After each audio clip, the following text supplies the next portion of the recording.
All right, so let's go ahead and get started. Thank you all so much for joining us today for this second event in a series focused on apprenticeship. My name is Amanda Winters, and I am Program Director for Post-Secondary Education at the National Governors Association Center for Best Practices. My team, along with other teams at the NGA Center, have had the opportunity over the last several years to support states in their efforts focused on work-based learning through the generous support of the Siemens Foundation.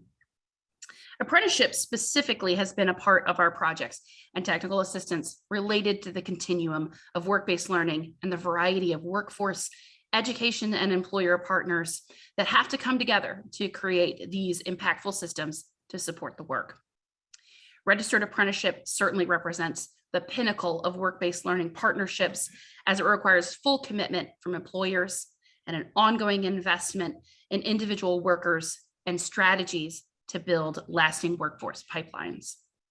So far this year, about a dozen governors have already mentioned apprenticeship specifically in their State of the State addresses.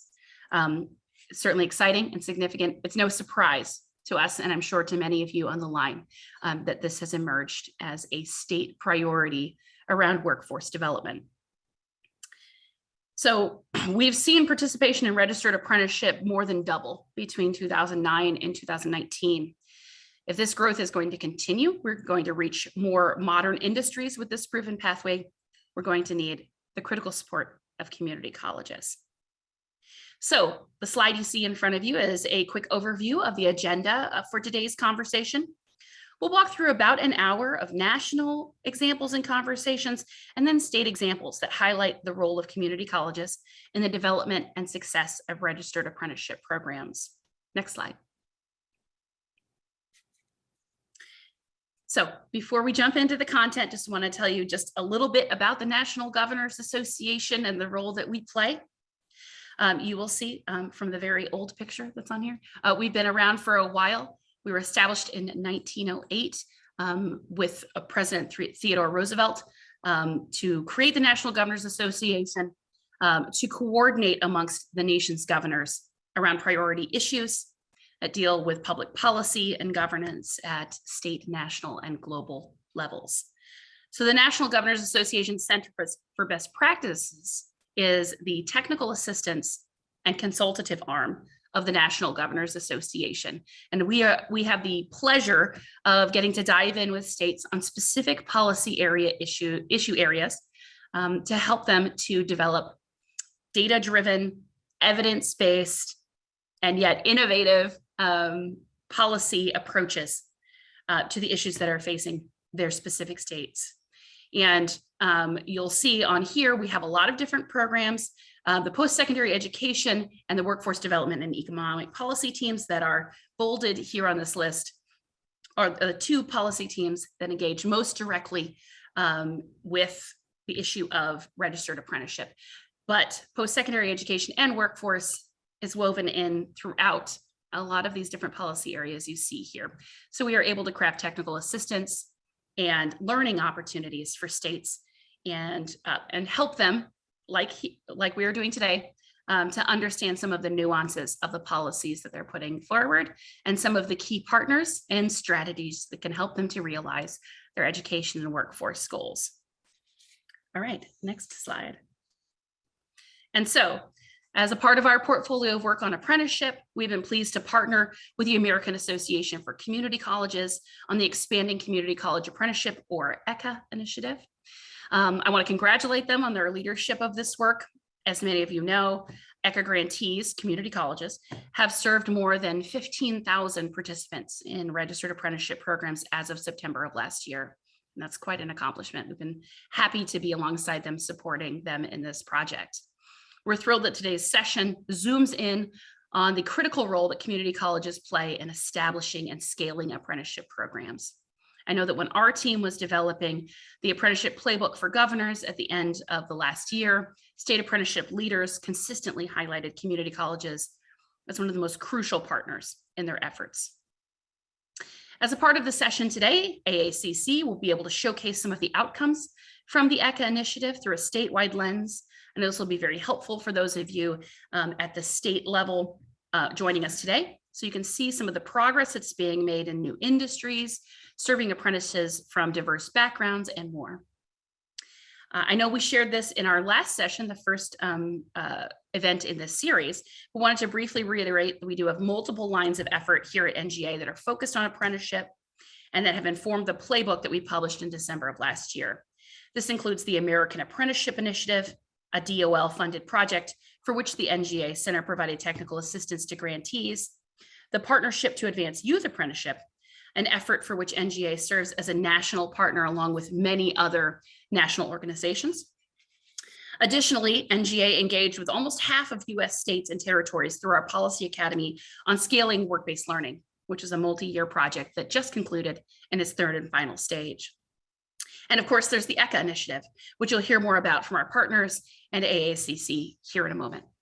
Each of these efforts, along with the interviews that our team did with the 15 state apprenticeship leaders, helped to inform the governor's apprenticeship playbook, which outlines 7 opportunities for governors when it comes to scaling apprenticeship, particularly as a part of economic recovery efforts.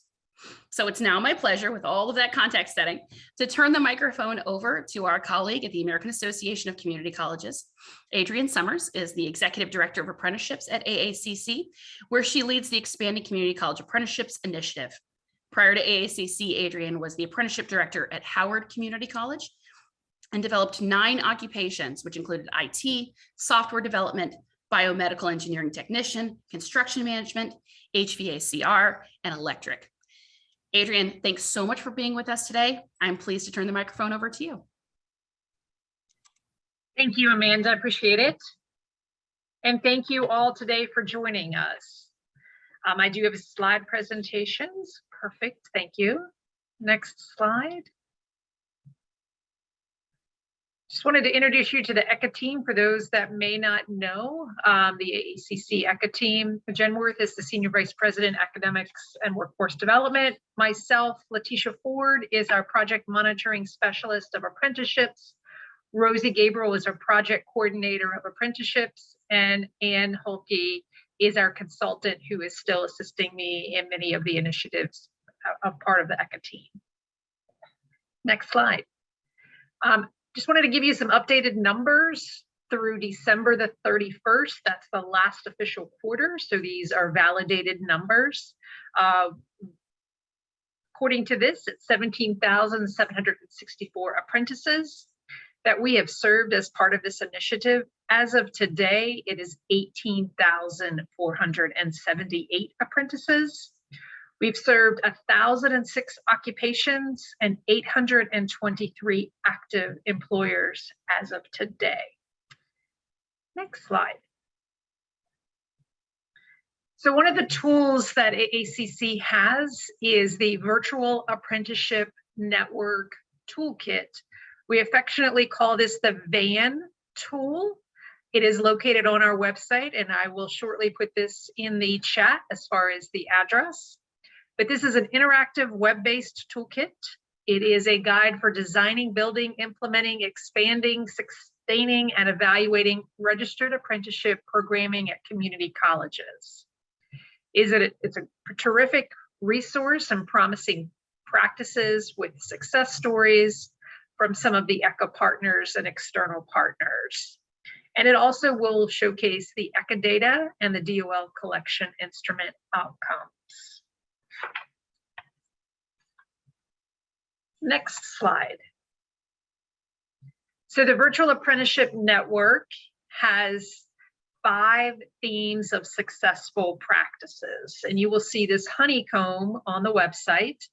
It has implementing a registered apprenticeship program, effective messaging on the value of registered apprenticeship programs, managing and sustaining a registered apprenticeship program, and expanding community college apprenticeships, which we refer to as the ECA Data, and then a quarterly showcase of ECA partner projects.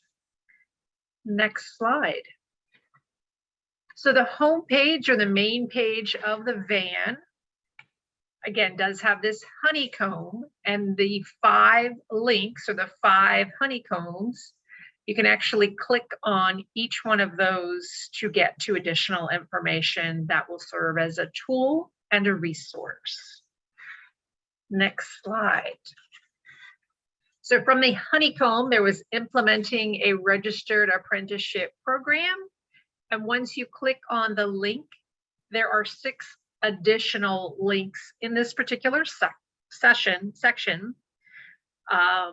The assessing the college readiness for registered apprenticeships, establishing a registered apprenticeship program at a college, sponsor, intermediary, or related instruction provider, and identifying the ideal role for the institution.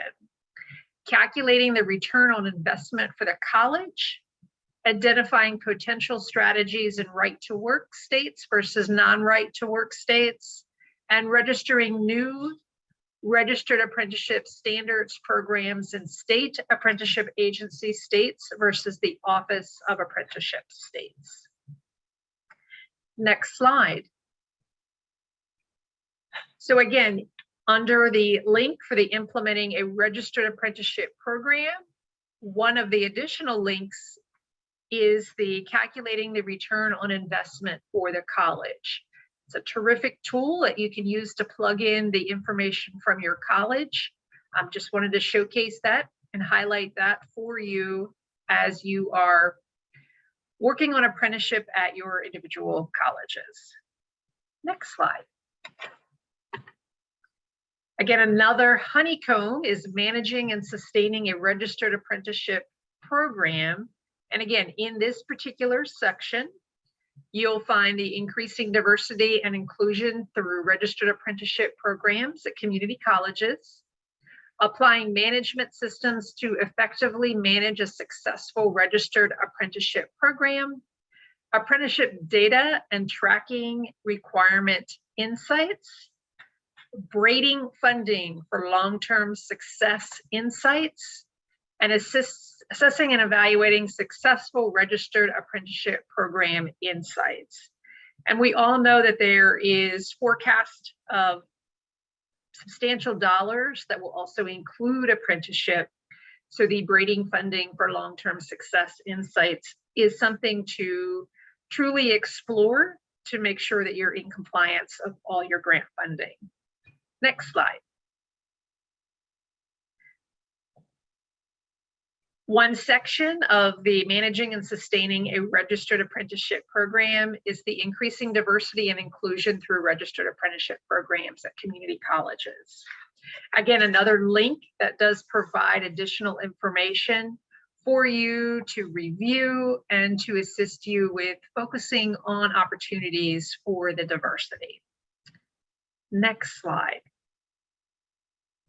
And I will say that this slide is a little dated, but this is the academic data that we had compared to the US Department of Labor. So you can see where AACC through their ECHA project has succeeded some of the DOL registered apprenticeship information and demographics.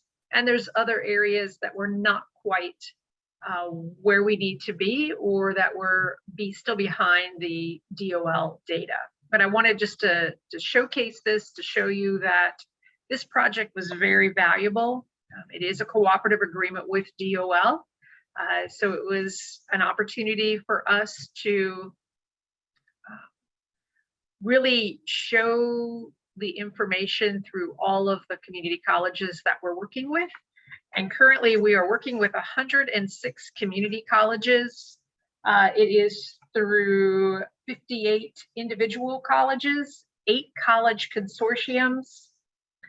31 of those colleges are actually sponsoring registered apprenticeship programs. And there are 31 states and territories that are represented, along with 8 global industry partners. Next slide. So another link in that initial honeycomb, another section, is the effective messaging on the value of a registered apprenticeship program. And again, this does have the 8 areas, additional links that you can look for. Next slide. And again, one of the links is the effective messaging to college faculty. Also note that there is also a link to message political leaders. Next slide. Another honeycomb link is the expanded community college apprenticeship highlights, which is under the ECHA news and notes. Next slide. In this section is success stories. We've highlighted some of the success stories, and we are always updating the various success stories of the community colleges that did participate with the ECHA project. Next slide. Another honeycomb is the ECHA Data. Next slide. And again, this is a slide effective through December the 31st. We do have the 17,000, but again, we've updated that to 18,000, more than 18,000 effective today. Next slide. Also, as part of this toolkit, you can see the various states and territories and the industry sectors that are provided in the states. So if there is a industry sector that you're looking to explore, certainly there's some links and some opportunities to research some of the colleges that are doing the particular occupation that you're looking for. Next slide. We also have registered apprenticeships by state. You can click on our interactive map to show who is working with us. And again, the initial project was to serve 16,000 registered apprentices within the 3 years of this particular project. AACC did receive a no-cost extension. The colleges will continue to add apprentices through June 30th of 2022. We are looking, my personal goal is that I'm hoping that we do far exceed this project, because we've already exceeded this project from our initial goal of 16,000, since we're over 18,000 at this point in time. So I'm very excited to see what that final number will be on June 30th. Next slide. At this point in time, if there's any questions and answers, please put them in the chat. I'll also put a link directly to our VAN toolkit that's located on the homepage of the AACC website.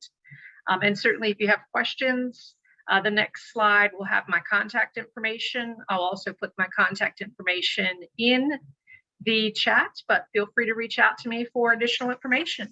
And I thank you very much. Jack, I can turn it back to you at this point in time.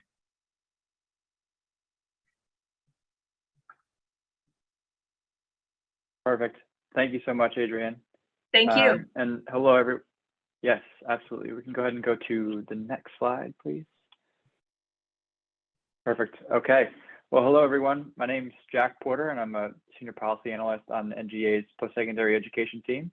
And before we go ahead and dive into our discussion, I just want to briefly pick up where Ann left off on those last few slides. We will be circulating links to AACC's resources to you all in follow-up. And as Amanda mentioned, I think that this might be especially helpful to you all as state policymakers, given that the tools highlight the statewide impact of the ECHA initiative and that the community colleges in your states as well. And it'll, again, just allow you to kind of zoom in and have a look at the efforts of individual community colleges in creating and scaling apprenticeship programs. And we'll look forward to sending that along soon. Okay, I'll now go ahead and introduce the two panelists that we have today. First is Shadra Lang, the Executive Director of Apprenticeship and Workforce Solutions at the City Colleges of Chicago. In this role, Shadra is accountable for developing and leading a system-wide apprenticeship and workforce solutions strategy and implementing practices to sustain effective engagement with industry partners in collaboration with key college and district stakeholders. Shadra has worked in education and workforce development for more than 20 years and has taught as an adjunct faculty member at various post-secondary institutions for 16 years. Shadra spent 14 years at Chicago Public Schools, where she developed and managed career and technical education and early college programs in CPS high schools across the district. Shadra also worked at Year Up, a national nonprofit workforce development organization, where she launched their professional training corps in Chicago at National Louis University and Harold Washington College. Chandra received her Master's of Science in Health Services Management from Argosy University, a Bachelor of Business Management degree with a concentration in healthcare management from Robert Morris University, and is currently pursuing a Doctor of Education degree with a focus on leadership and adult learning and higher education from Aurora University. Alongside Chandra today is Chris McClarian. Chris began his career by serving for 3 years in the U.S. Army's 82nd Airborne Division at Fort Bragg, North Carolina. After leaving the Army, Chris spent 16 years working at the RG Steel plant in Sparrows Point, Maryland, as a steel worker and the vice president of the local union. When the RG Steel Corporation closed, Chris attended the University of Baltimore, initially as a participant in the U.S. Department of Labor funded RG Steel National Emergency Grant, where he earned his bachelor's degree and became an employee of the Maryland Department of Labor. In the 9 years that Chris has been with Maryland's Department of Labor, he has managed numerous grants, including 2 U.S. DOL National Dislocated Worker Grants and 3 state apprenticeship expansion grants. Chris is currently the director of the Maryland Apprenticeship and Training Program. Thank you both very much for joining us today. I'll just say quickly that my discussion here, or my goal of the discussion, I should say, is to, of course, highlight the great work of the 2 panelists and their organizations, but I'd also like to do so just with an eye towards the practices that are replicable for folks on the line in terms of state policymakers collaborating with community colleges in their efforts to scale apprenticeship programs statewide. So Chandra, I'd love to start with you. Could you tell the audience a little bit about the City Colleges of Chicago, its makeup, its campuses, and your focus on apprenticeship? Absolutely. Thank you, Jack. Thank you for the introduction. Again, welcome everyone. Happy Tuesday. So really excited to be here to talk about apprenticeships and what we're doing here in the city of Chicago with the Community Colleges of Chicago.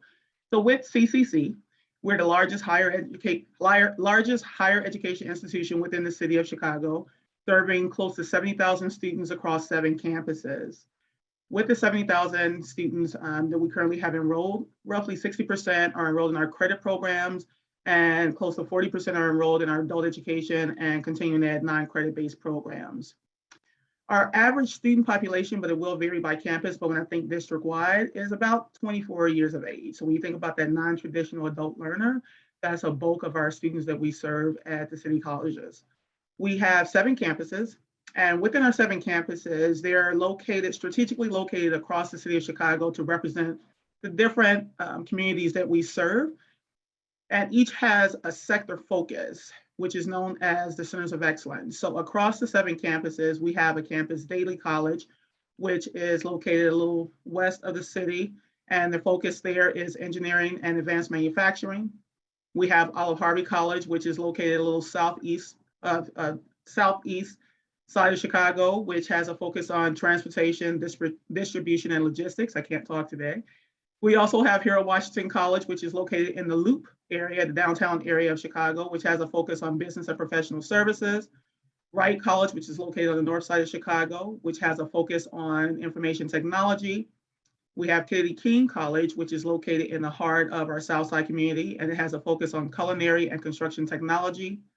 Malcolm X College, which is on the west side as well, has a focus on healthcare. And then Truman College, which is also located on the north side of Chicago, with a focus on education and human services. So as you say, as an entity, we cross all sectors. This doesn't mean that we don't have programming across all 7 campuses, but each campus has a specific focus to really be more intentional about the programming and the partnerships that they're building out and creating opportunities for students. And I believe, Jack, the second portion of your question was around apprenticeships and what our focus on apprenticeships.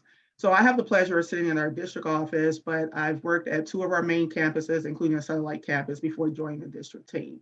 And sitting at this level, it allows me to see just across the district really what we need, reaching out to employers to really gauge what the workforce is looking for today. So with the city of Chicago, we really want employers to see community colleges as a solution to their workforce needs, whether it's training up a new talent pipeline or training up their existing workforce. So really how we position ourselves in the city is really going out, to employer partners to really gauge against those non-traditional pathways where employers didn't necessarily see or think about an apprenticeship as an option. So really encouraging companies to expand their talent pipeline, invest early and often. And when we think about those professional careers, and I'll talk about that in a little bit, we looked at some of those non-traditional apprenticeship opportunities. So anywhere from IT, healthcare, business, professional services, human resources, and a few others. Most employers were recruiting or used to recruiting from four-year institutions. And so what we're saying is today's workforce has changed. How do we give access or provide an entry point to those professional careers to individuals who don't yet have a four-year degree, but the talent is still amazing? How do they invest early and often? So it's really helping employers. I always look at myself and my team as being consultants to the workforce, consultants to employers. How do we get them to change their mindset around what the workforce needs are and how times have changed and how to invest in community colleges?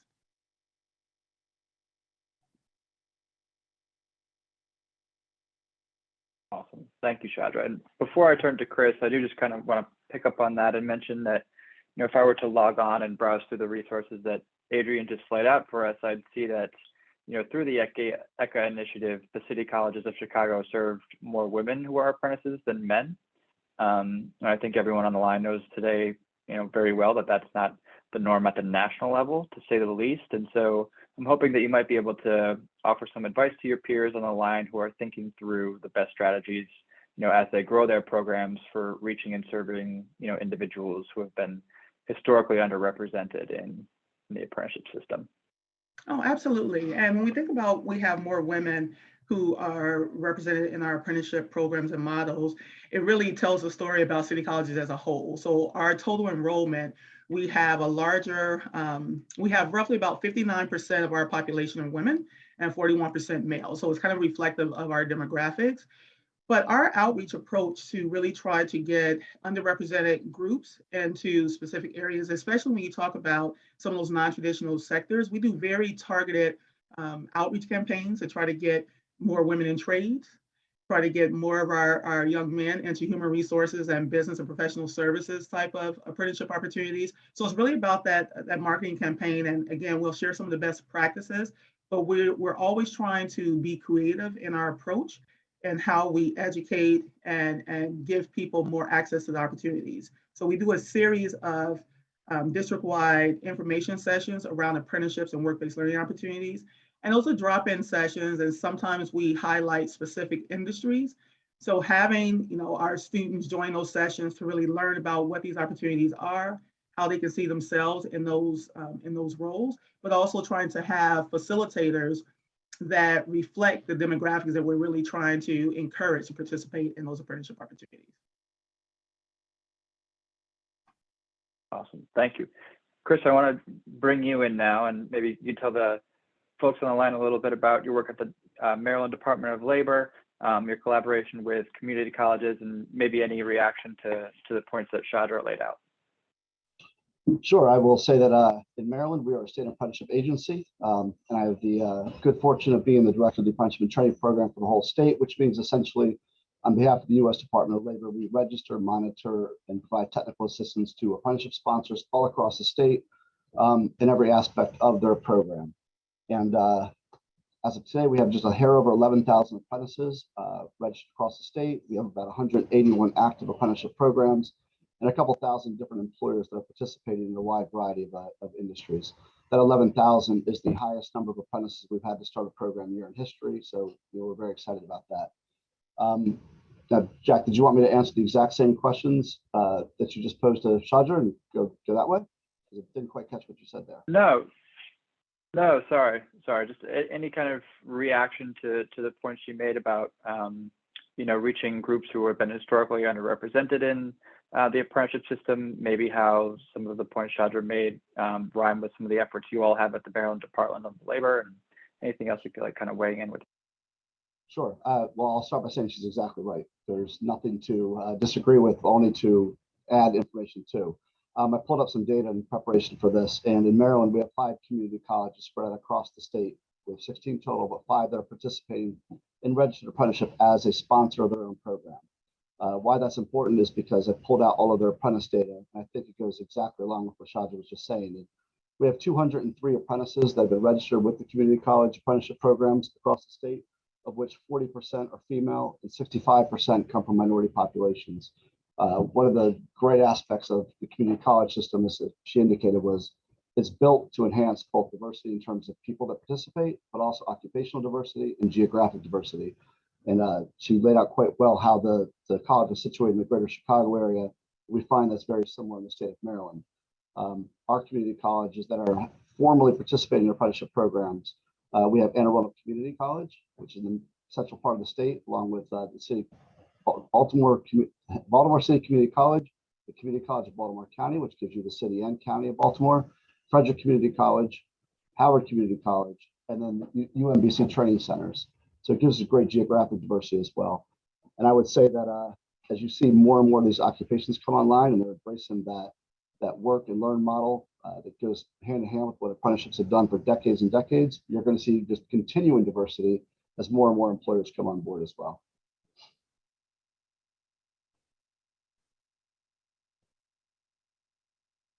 Great. Thank you, Chris. I'll now just kind of open it to both of you. As Amanda mentioned during the opening, participation in registered apprenticeship is increasingly exponentially at the national level. And, as this happens, we're reaching, non-traditional industries, so to speak, more modern industries. Can you both talk a little bit about, from your vantage point, the role that community colleges play specifically when it comes to reaching, non-traditional industries? Sure. So if it's okay with Chandra, I'll go first, and then I'll look to her to finish up the conversation. And what I would say is that, the bedrock of apprenticeship, and I don't know if this needs to be said every time, but I feel like it deserves to be said every time, started within the building trades and manufacturing. When you look back historically in the 1930s and 40s on through, some of our largest apprenticeship programs that were done in conjunction with labor and trade unions, industry associations, have created the framework for where we're at today. And it's been tested all across the country, all across North America even, combining work and education to get the most skilled journey worker possible. And when we look at business, they often have the exact same requirements. They need to onboard individuals, they need to train individuals, supply certifications, industry credentials, and they need a formal learning process for it. And while companies may have that internally, it's not always standardized across multiple employers, across state lines, much less across the entire nation. And if you copy that exact same framework, all of a sudden you have the ability to begin to scale these programs. And what I would say is, when we look back at the community college system, what they have going for them that has always been their strong point, besides just the diversity we mentioned, is the community college pathway for degrees. There's so many educational opportunities that exist day to day within the college system. Whether you're talking about business courses, criminal justice courses, or healthcare, IT, and cyber. These are the big heavy hitters that we keep hearing every day about apprenticeship, and the hiring challenges that are being faced.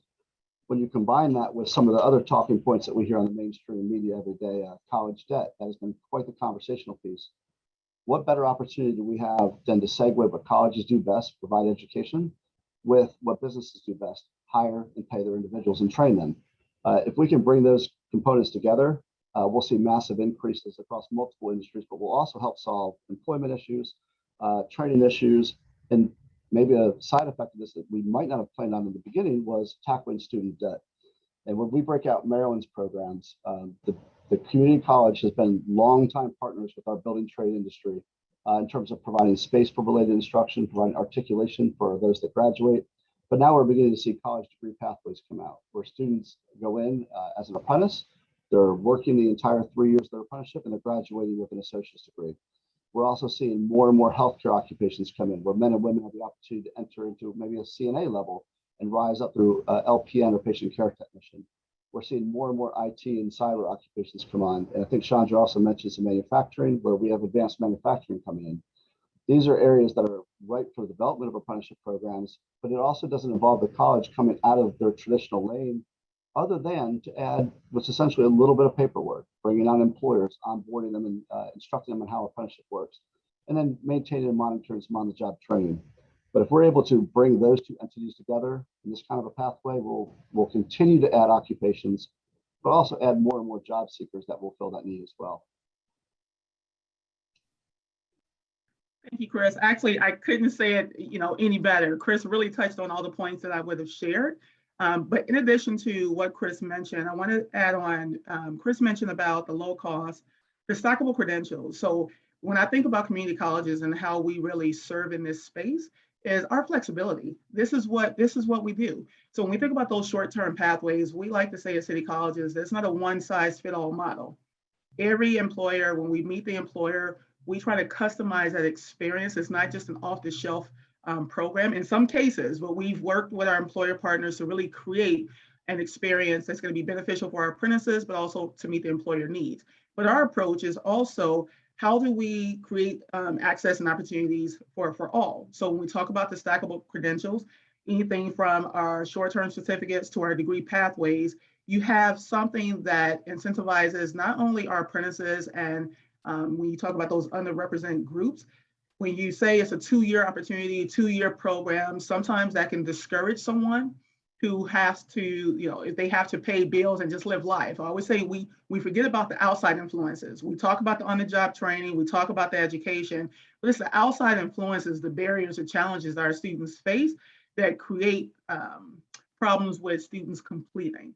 So with that, being very hands-on, creating kind of that, I say it takes a village approach. So working side by side with our employer partners to really manage and track the apprentices' progress, but also being flexible. So our approach, we listen to our employer partners. So as the apprentice is going through their training, give us that feedback, because one, it helps influence our curriculum, meaning do we need to do anything to update and change our curriculum? Does it influence potential new programming? But another thing that we're doing when we talk about customizing the experience in the community college setting, we leverage continuing ed, the non-credit side of the house. So we know in the credit pathway, it's hard to flip curriculum. That's not what you do, right? For a lot of different reasons. But when we talk about how do we meet the needs of the employer, we complement some of our training programs by utilizing our continuing ed to kind of customize some of the additional skill sets needed. So for instance, if it is a cyber intern, a cyber apprenticeship opportunity, and maybe the employer partner says, I really need students to have advanced level Java and some additional programming and some other things. We actually package that similar to what you would think of in a pre-apprenticeship space, but we complement that to make sure that we're addressing those skills and the feedback that our employers are talking to us about. So again, low cost, rethinking how you look at the workforce. I'm going to stress again, looking at community colleges as truly being a viable option as an entry point to those professional careers, where most employers thought it was just the 4-year institutions and 10 years plus experience. We're saying start now, we can put them on the pathway, even through our transfer agreements, articulation agreements to 4-year partnerships, 4-year universities. So we have some of our apprenticeship models coming from the community college setting, putting them on the pathway to those advanced degrees. But now what do they have? They have access to tuition reimbursement to finish out years 3 and 4 in the 4-year space. So again, customizing the experience for not only the apprentice, but for the employer as well.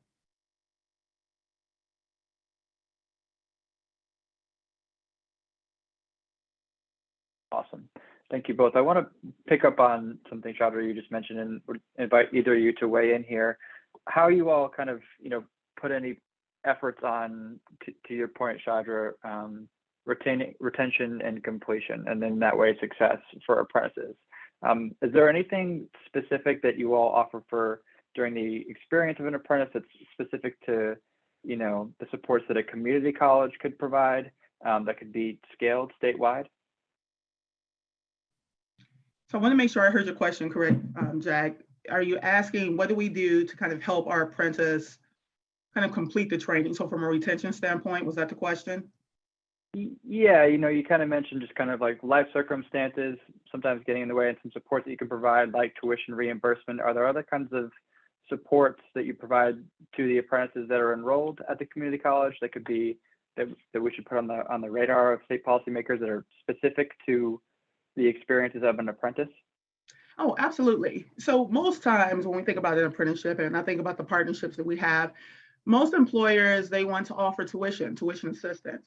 And I usually say that's not the biggest barrier because most of our students are eligible for financial aid. So what are some other things that they can do to kind of offset the cost, but also what can we do? So some of the things that we've done at City Colleges, we've hired staff to support and track our apprentices. So they're called success coaches. And so when you think about an academic advisor in a college setting, they make sure that the student has an academic plan. Our success coach works closely with the academic advisor to really make sure that, you know, this person has not only a career plan, but what are some of the potential barriers that will impede your success in this training, in this workforce program. In addition to that, we've identified funding in collaboration with the grant that we have, but also working with our employer partners around emergency funding. So to cover housing, to cover the cost of childcare, to cover the cost of transportation. So those are some of the additional wraparound supports that our students need. Another advantage of community colleges would be the wellness support.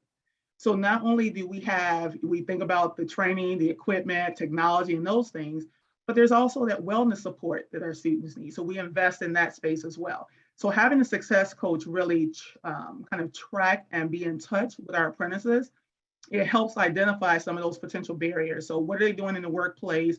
It might mimic itself in the classroom. What are they doing in the classroom? It could be the exact same thing in the workplace. If they're showing up late to both, there might be something else going on. So having that extra set of eyes or resource to really be able to get ahead of it, so we're able to address it. But then we work closely with the employer partners through regular check-ins to make sure that we're communicating across the board. So it's not just a placement for the apprentice. We really have touch points because we want to make sure that we're being supportive of each other in the space. And so it's not just about supporting the apprentice, but it's also about supporting each other through the partnership. So we've invested in those resources around housing, transportation, childcare, something as simple as clothing.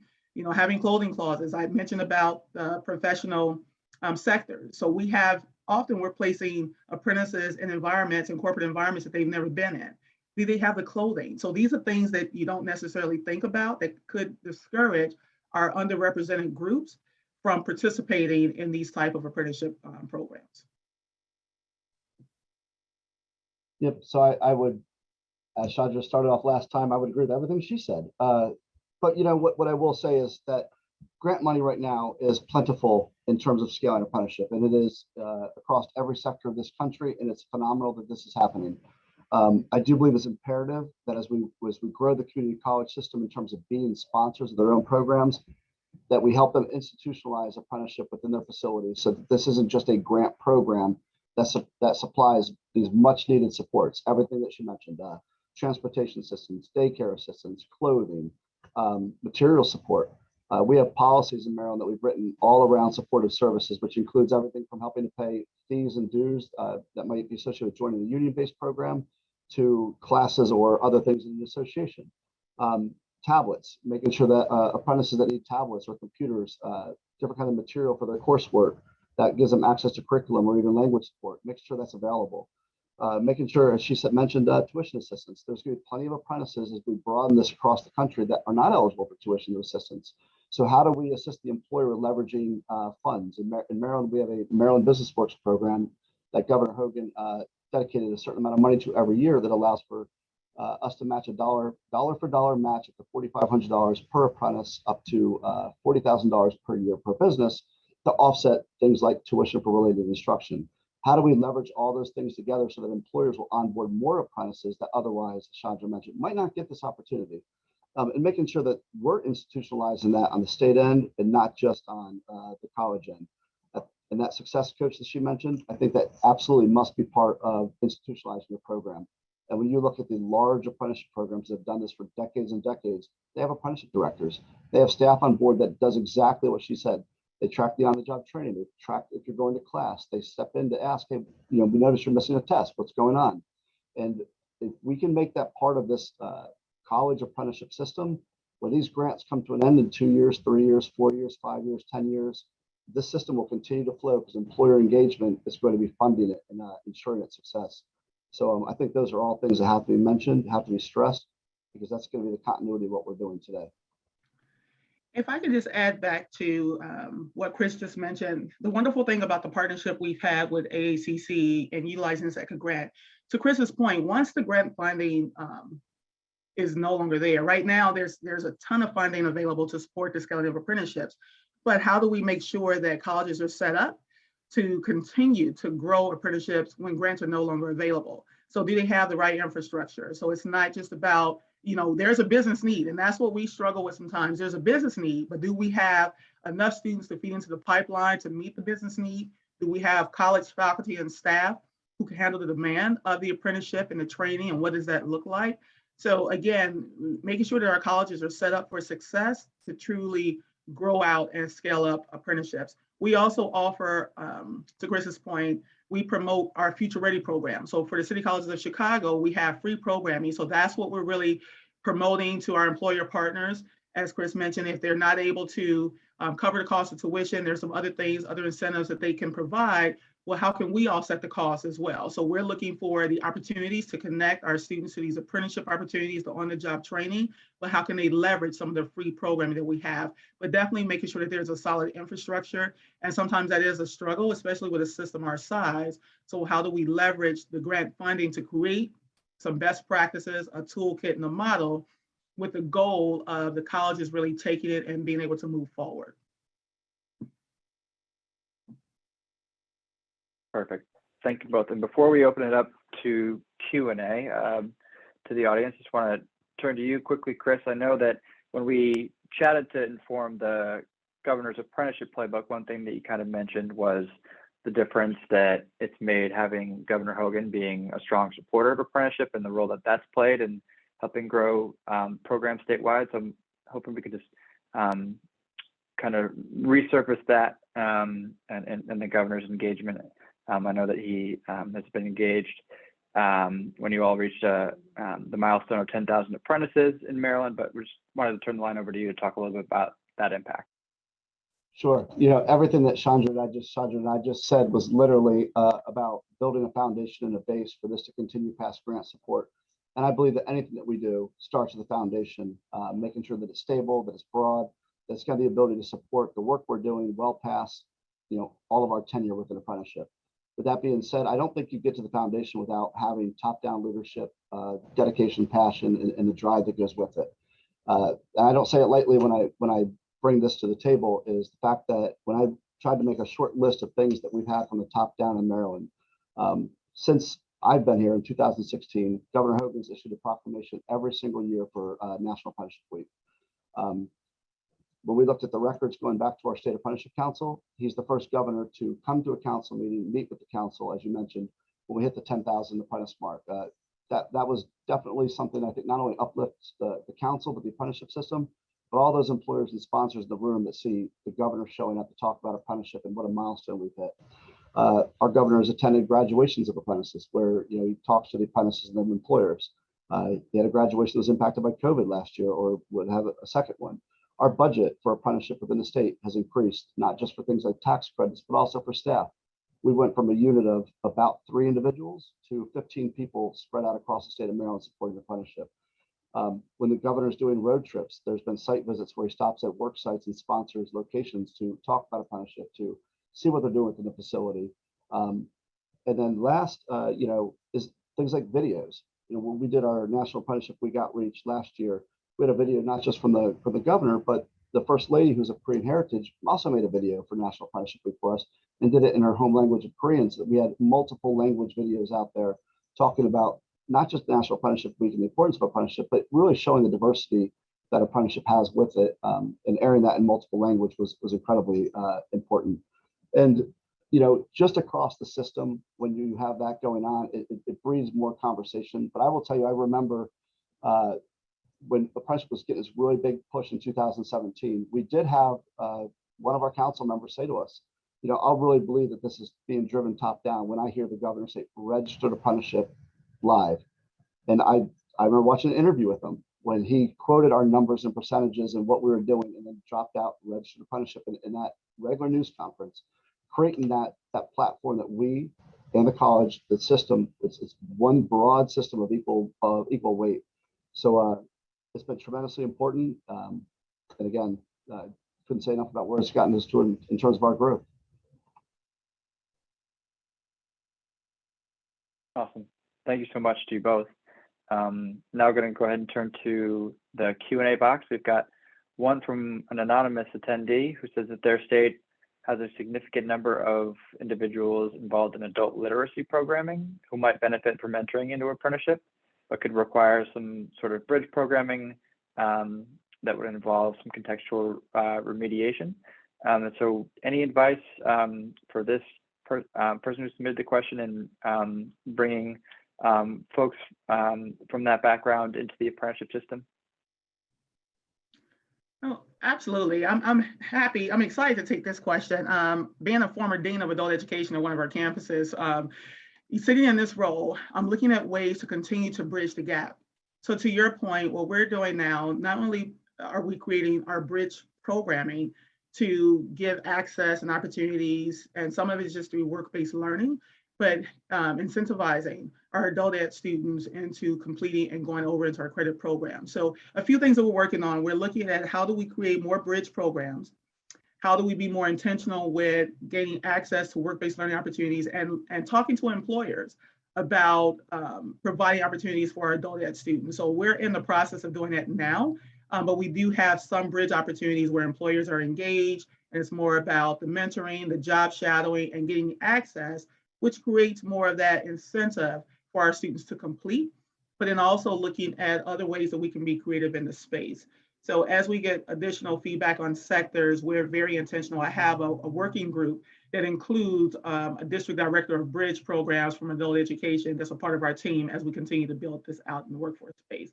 So we're definitely being more creative, but providing more access, talking to employers about some of those short-term programs, what does it look like, but being very intentional about creating a work-based learning continuum for our adult ed students. Perfect. Thank you, Chandra. Chris, anything to add? I would just say don't forget the ability to build pre-apprenticeship programs, as long as they meet the definition where we're directly connecting somebody, whether it's in an adult literacy program or a job seeker in general that just doesn't have that base level of skill to get in. We can build pre-apprenticeship programs, and many sponsors do that, working with everything from Job Corps to Goodwill to third-party nonprofits.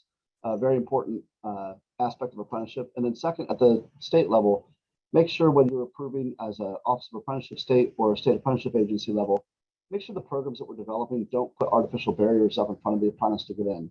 I will never devalue the value of a high school diploma or a college degree.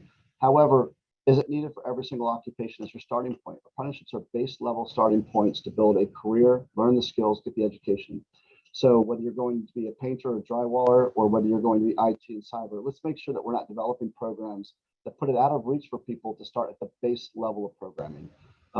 That in itself might help to bridge the gap for some of those individuals in adult literacy programs that otherwise could get into a program. So that's something for us all to be mindful as we develop these.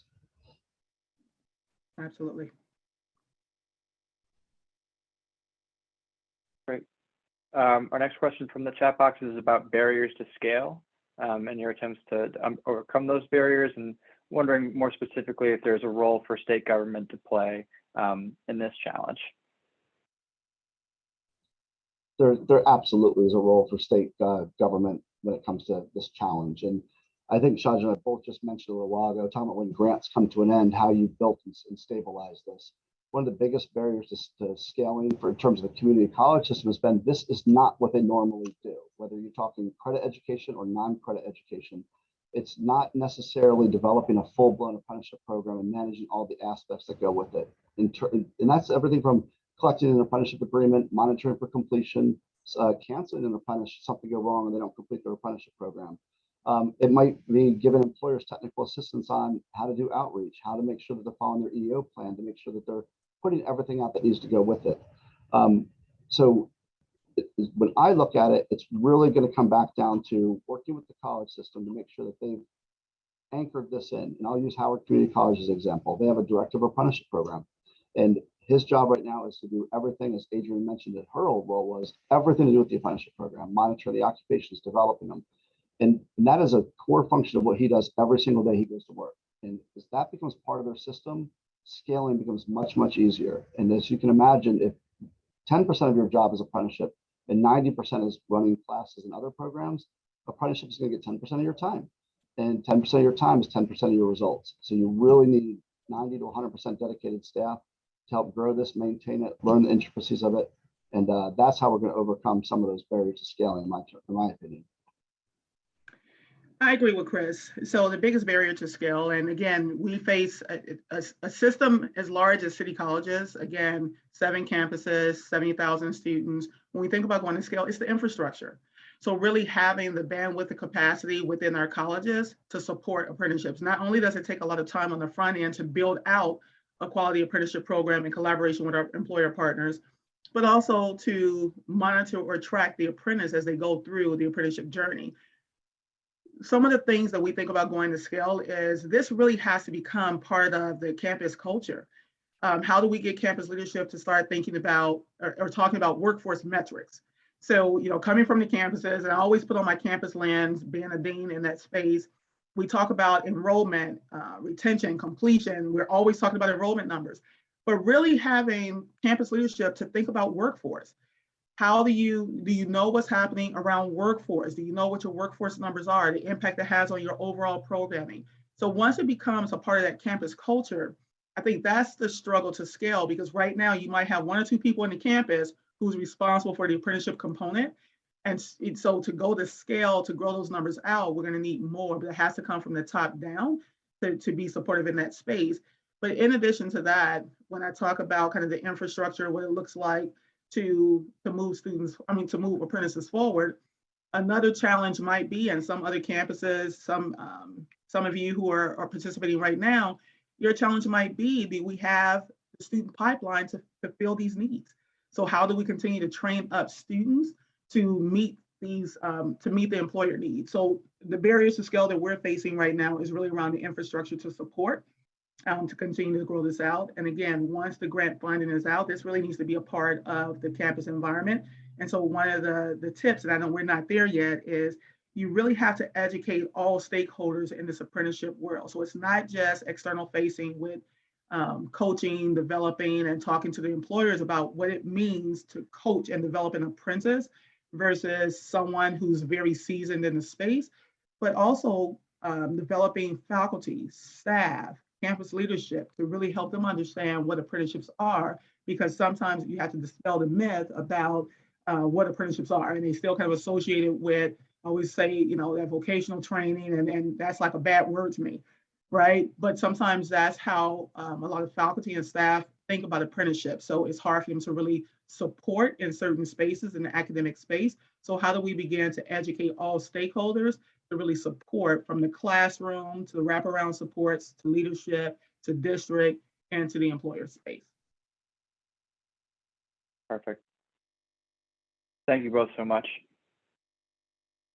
Okay, we can go ahead and pop back up to our slides.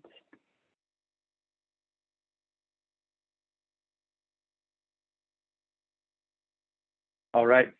Thank you again so much to Shadra, to Chris, to Adrian for your time today, for your presentation, and for serving on the panel. We'll of course have more opportunities to engage with NGA in the future when it comes to apprenticeship.